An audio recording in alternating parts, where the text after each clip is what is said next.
Okay, this is part two. I ran out of time on my other recording. So looking at the emergency evacuation for people with disabilities, this was also not something that was addressed in our previous plan, or the existing plan, is how to deal with these people that may not be able to exit the building as easily. And I think it's even more important for this to be included now that we're moving into a building that's 5 stories with a lot more staircases, as opposed to just a 2-story building. So we've got the procedures for them. References to the Disability Services Office can help with any accommodations and coming up with an evacuation plan if they have something specific. And then I also identified some areas of refuge that that can be used in this building. Mostly the stairwells and the lounges that are open. They are on the 1st and 2nd floor. I figured the stairwells are available on every single floor and would be the first location that emergency personnel would be walking through when on entry of the building. Building specific information includes the type of alarm system that's within the building, and then the evacuation and the locations.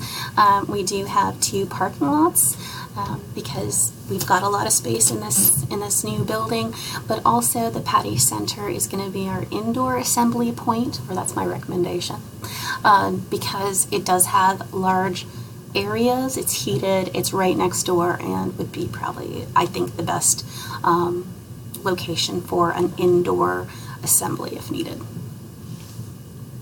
And then I've got our evacuation coordinator and a backup, and then our primary and alternates for each of the floors. And I broke them up between the west side and the east side, because there's a staircase on each side of the building, and by the departments that are going to be located. So it's a primary and an alternate on each side for each floor. And like I said, this is my guess based on where I think people are going to be located and where the current departments are identified to be located, but this will need to be finalized once the move's done and everything's determined. And as you can see here, 5th floor, we're not sure who's there. And then critical equipment, there's nothing in the building. So that was the supplements that I had made to the plan. So going back and looking at the recommendations, the overall recommendations that I'm putting into this plan are really the critical ones. I think are creating the training and requiring the training for people who are supposed to be in charge at the department level. The door placards, I think, are also going to be, it's a very cheap and highly effective method to mark these rooms, and I think that there's no reason that we shouldn't be able to do that. Revising the EAP template, it's going to be a lot more challenging to revise the template and get that updated, but I feel like I've done the legwork, and I'm going to submit it to the fire marshal and see what they think.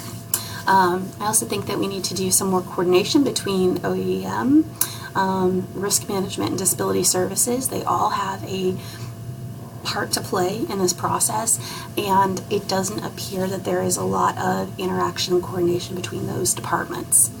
And I kind of stuck on that requiring annual drills.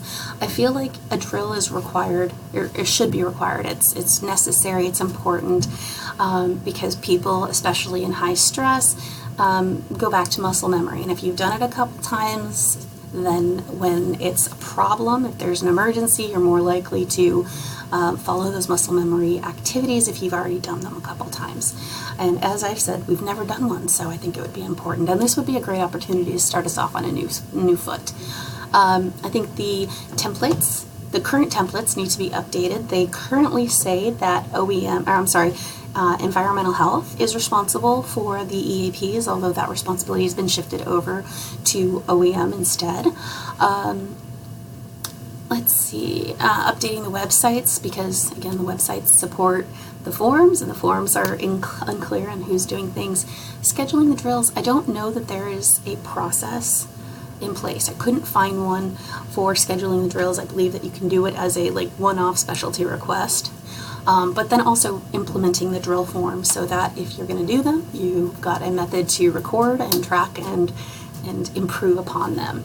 So now the next steps, first is going to be to tour the building, see what the space is like and if it really fits into what I believe, and if the floor plans match, and assuming that there are no renovations that alter it structurally. I need to brief the Associate Vice Chancellor for Administrative Services. She had given me the go-ahead to have this as my project to help with both the class, but be a useful project that can be implemented. I feel like I want to meet with the fire marshal and probably during the tour to kind of go through and make sure that we're on the same page for what I think is important and what they would like to see and what they feel is important. Finalizing the roll taker assignments after everybody is assigned an office and we know who's going to be where, that needs to be done, and then getting the placards. Finalizing our plan with OEM, which is not going to be final, I believe, until we move in September. Moving, of course, we have to do that and then test our plan. So that is my project. I'm sorry it fell into 2 videos instead of just one, but yeah, it's been an interesting process, and I'm a little anxious to see how people in my building feel about doing evacuation drills, but I think it'll be important. So anyways, thank you so much.